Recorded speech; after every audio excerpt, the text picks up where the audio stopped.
फैसालिनि जिउआव गियाननि जोबोद आंखाल जानानै दङमोन। बिनिखायनो बियो फरेनाव थांनानै 10 क्ररनि गियान बायनो थांदोंमोन। नाथाय बियो बे गियानखौ मोनबोनो हायाखै। दिनैबो फैसालिया गियाननि अभाबावनो दङ। बिनिखायनो गावनि गोरोन्थिखौ साइडआव दोननानै नैबे बायदेवा जोबोद मोजां खोथा बुंदों फैसालिनि बागै पबित्रनि बागै मा बाथ्रा बुंखो नैबे लास्ट आपडेट नोंथांमोना नायलांबाय थाबानो जाबाय। फैसालियाथ' न'आव फैफिनखाबाय दा फैसालिनि बागै गोबां मानसियाबो गाज्रि बुंबाय, सोरबा मिनिबाय, सोरबा दुखु मोनबाय, सोरबा गोबां राग हरबाय। दा नोंथांमोनाथ' नुखाबाय थादों। दा फैसालिखौ बुंनाय बायदिब्ला गावनि हौवाया लाखिदियानो आरोना गेटनिफ्रायनो हाबनो होदियानो न'आव। ओमफ्राय फैसालिया न'आव थांखो दा बुंथ'ला आङो। दा बेखौ खोनानो मोननाय बायदिब्ला फैसालिखौ न'आवनो हाबनो होआसैनो। माने नोंथांमोना काराव नुदोंमोन ना, गाबनाय नुदोंमोन। बेनिफ्राय फैसालिखौ गेटनिफ्रायनो गेट आउट खालामदोंनो आरोना हौवाया। दा खोनानो मोननाय बायदिब्ला दा दुखुनांथाव नांगोन माने फैसालिया गावनो न'आव लाखिजादिया। दा हौवाया माने सालिजारि नायनानै बुजिनानै माने इखो हिन्जावखौ लाखिदियासैनो आरोना।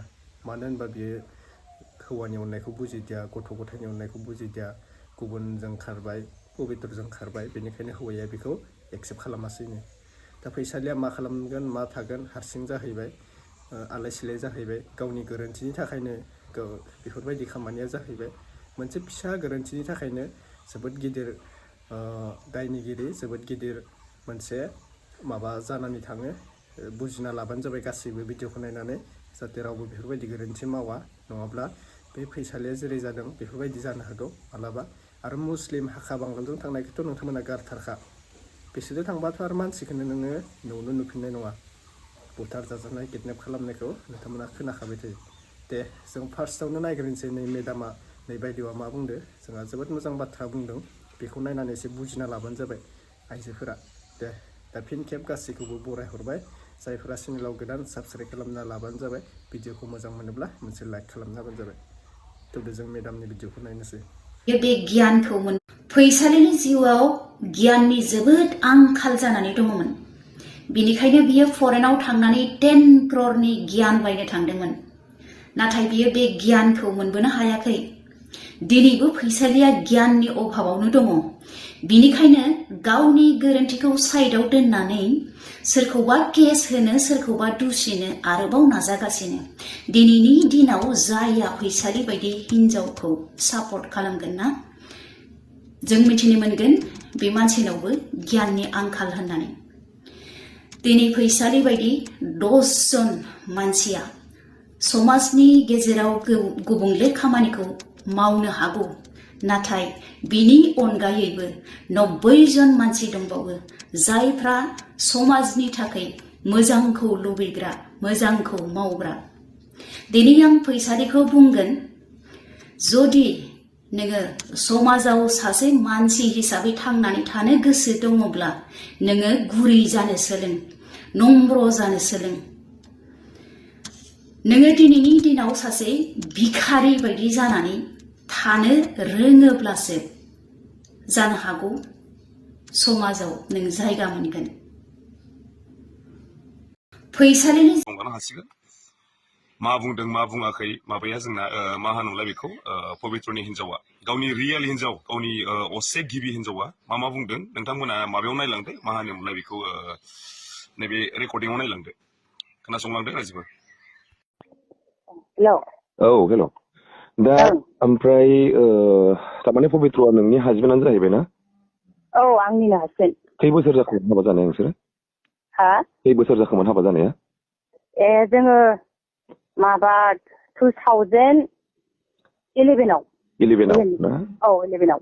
ओमफ्राय बियो होजोंहाय थांनाया 2013आव थांदों। माने बियो आंखौ हाबा खालामैनि सिगांनो 9 इयारावनो थांदों खोमा दा बियो।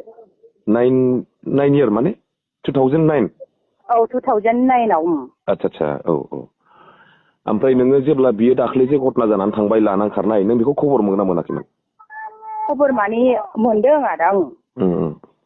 दा नोंनो खोन्थाहरदोंमोन नामा बियो? जेबो आङो बिनि फारसे बे हिनजावजों लोगो हमनाय, बेजों थांनायखौ आं जेबो मिथिया आदा। आच्छा। ओमफ्राय नोङो खबर मोनखांनानै बेनो फन हरदोंमोन नामा नोङो? औ हरबाय थादों। ओमफ्राय मा होनदों? गावहा बिदिनो नङा होनदों आरो आदसा आंजों फैयाखै नङा होननानै बुंदों आरो आदसा दाहालागैबो बे नङायानो बुंबाय थादों आरो बे दहायहालागैबो। औ औ ओमफ्राय नङाबाथ' बियो खेबसे फेसबुकआव फैनानै बुंनांगौमोन ना बियो आं नङा होननानै। बिदिनोथ' जोंबो दा दहाय गामिनि मानसियानो नङाबा बे फेसबुकआव मोनसे सिमान थांनांगौमोन होननानै बुंदों आरो। दा खोथाया जाहैबाय जे बुस्थुआ फट'आ भाइरेल जादों बे फट'आथ' बेनोथार नोंनि हासबेन्डआनो। आंनि हासबेन्डआनो जाहैबाय नामजों फट'जोंथ' मिलायखाबाय। नामजों फट'जों माने गावसोर सानैजों लानाय फट'खौ नुखाबायना नोङो? औ नुबाय आं। औ बेनो नोंनि हासबेन्ड ना? औ दा बेनो जादों खोथाया। दा नोंसोर ओरैनो मा स्टेप लानो नागिरदों? जेनेबा आं गोसोखौ मोजां मोनाखै आरो जेनेबा बियो आंनि सिगाङाव जिबायदि खोथा बुंदोंमोन ओमफ्राय बेफोरो दा मिलायनाय बायदियानो जाहैबाय। मिलायनाय बायदि माने मा बुस्थुआ मोनलाय? जेन'बा बे हिनजावा रेस्टुरेन्टफोर दङ नामा? दंजोबो औ दङ रेस्टुरेन्टफोर दङ केन्टिनफोर सालायो।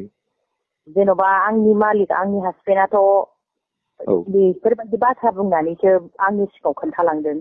मारै होननानै? जेन'बा बे हौवानि जेन'बा बेनि फिसायजों फैसालिनि हौवाजों बेयो रेस्टुरेन्टआव मावफागोन लोगोसेयैनो आं स्टाफआव थाफागोन होननानैसो बुंलांदों न'आव हाबनानै आंनि सिगाङाव फनावबो बुंदों आरो। आदसा थारमाने गाव होनदों आरो नोंना बोराया? औ बिदि होनलांदों बे आंनि हासबेन्डआ आं स्टाफआव थाफागोन होननानै बुंदों आरो। आदसा फैसालिजों फैसालिजों होनाखै हौवाजों होनना बुंदों स्टाफआव होनना बुंदों सासे फैसालिनि हासबेन्डजों। औ बिदि होनदों बियो। आदसा बेनिफ्राय आरो बे जायगायाव जाय फैसालिनि रेस्टुरेन्टआव बिनि माखासे फुराना सिनियर लोगो बे हटेलाव मावदों आंनि आन्दाज आरो आदा। औ आन्दाज खालामदां जेरै दहाय इउटुबारा होनदोंमोन सासे मानसिया बे होनदोंमोन आङो सोमदोनखौबो सिनायो आं जों बेजों गवायावनो खामानि मावफाखानो मोननाय मानाय होनना बुंदोंना सोमदोन होननाय। बे सोमदोन होननाया फकेरानि आरो आंबो मिथिगौ बेखौ सिगांनो बिसोर लोगोखामोन। ओमफ्राय बियो गावनि जायबा लोगो दा गावनोबो मैया बे फट'खौ हरदों गावनि लोगोआ भिडिअ भाइरेल जानायखौ। ओमफ्राय बियो बे गावनि लोगोआ बे फैसालिनि कन्टेक्टआव बेयाव रेस्टुरेन्टआव मावनाय बायदि मोनदों आरो आङो। थारमाने बुस्थुआथ' जाहैबाय दा लोगो थोगोनिथ' खोथा गैला नालाय खोनाबाय? थारमाने बुस्थुआ जाहैबाय जेनेबा खोथाया जाहैबाय जेनेबा नोंनोबो खोन्थाखादों फैसालिनि रेस्टुरेन्टआव स्टाफ हिसाबै जेनेबा फिसायजों थाफागोन मागोन होननानै नङा होमबा? आंनि सिगाङाव बे हिनजावनि फारसे फैसालिनिबो नाम बुंफेराखै खेबसे खोनायाखै सासे लोगोल' होनबाय थादों आदा बियो। आदसा लोगो होनबाय थादों। सासे लोगोजों आं लोगो हमनो होनदों। ओमफ्राय बे मालिकनाव माबानानै फैनाय जाहैबाय आरो फ्लाइटजों फैदों बियो गुवाहाटिसिम। आरो खोन्थानायालाय खोन्थादों रेस्टुरेन्टआव आं स्टाफआव थाफानो नागिरदों सासे लोगोजों होननानै बुंदों आरो बियो। थांफिननायाव मा नोङो ओमफ्राय फ्लाइटजों थांफिनदों होनना खोन्थादों नोङो? फ्लाइटजों थांदों होनदों आरो बियो। आंनि सिगाङावथ' बिदि होनाखै फैसालिया गावसोर सानजोंनो थांदों थांनाया खिन्थु क'क्राझारनिफ्राय ट्रेनजों थांदों बेबायदि। बेबायदिसो दा माथो अखानायैनो जेन'बा बियो बेयाव गुवाहाटियाव हर थाहैदों हर थानाय हराव आंनो फन खालामदों आदा 10ता बाजियाव। थारमाने फनखौथ' हरखागोन थारमाने फन हरनाया जेनेबा माखासे बुस्थुखौ गावबो लाखोमानांगोन नालाय नोंजोंथ' मोजां देखायखानांगोन बे उफाय गैया फनखौथ' कन्टिनिउ दोनबाय थाखानांगोन नोंजों। दा नों मोनसे सन्देह खालामफ्लांगोनबो जानो हागौ नोङो बेखायनो गाव नोंजों कन्टिनिउ लाखिबाय थादों फनखौ। दा नोंखौ दा जेनेबा नों दा बुंहरनाय बेनो आरो जे माने क'क्राझाराव रेस्टुरेन्टआव जेनेबा गाव स्टाफ हिसाबै थाफाफैगोन मागोन होननाया। बिदि होनलांदों आदा बे आंनि सिगाङाव आरो आं बेखौ सैथोखौ आं नोंजोंनो खोन्थाहरो बेनो आरो बाथ्राया। दा हिनजावनाबो रेस्टुरेन्ट दंखायो नालाय। दा बे ओमफ्राय जोंहाबोथ' न'खराव बुहुत मानसिया दा डिटेल्स माबाबाय थादों। बिनि रेस्टुरेन्टखौ मिथिया माथो गसाइगावआवबो दंबावोना आदा बेहा। थागोन बेनाथ' थागोन थानोबो हागौ खिन्थु क'क्राझाराव दङ। गसाइगावआवबो दाब्बा ना मा दङ नै बेहा।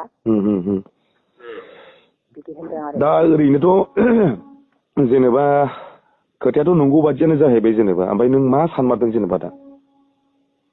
साननो माने आङो जेनेबा बे जाय गथ'खौ बे जोनोम होनानै बोसोरनै मास मोनसे जाहैबाय गथ'आ आंबो बेखौ ओरैनो हगारा दा नंगौ नंगौ आंहाबो माबा मोनसे सिदान्थ' खालामनांगोन नंगौ नंगौ आंथ' बे हिनजावखौ बेनो हाबा होआ आरो आं मोनसे भिडिअ बुंदोंमोन ना दे अनलाइनानै एक्सेप्ट खालामनानै थादो हौवा हिन्जाव निमाहा होलायदो होन्दोंमोन दा बेयाव गोबां कमेन्ट फैदो बेफोरबायदि मानसिखौ निमाहाखौनो होथावा होनना बुंदों आरो ना नंगौ बेबो निमाहा होथाव जाया निमाहा होयै सिगांनिफ्रायनो जोंनि बर' आइजोफोरा गोबां बर' हारिखौ लासिं खालामबाय बर' हारिनिफ्राय गोबां बारलांबाय अब्ला बोरै निमाहा होथावगोन बेखौ दिनै जों निमाहा होयोब्ला सानैसोआ सानगोन माबा मोनसे गोरोन्थि जायोबा जोंहा निमाहा मोनखायो ओइफोरबायदिनो जोंनि लाइमोनफोरा बर' सेंग्रा सिख्ला हौवा हिन्जाव गासिबो बारलांगासिनो निमाहा होयैनो बेनिखायनो सोरखौबा सासेखौ जोङो गोख्रों राहा लानाय देखायग्रोनांगोन बेनि उनावसो जोङो बैफोरबायदि लाइमोननि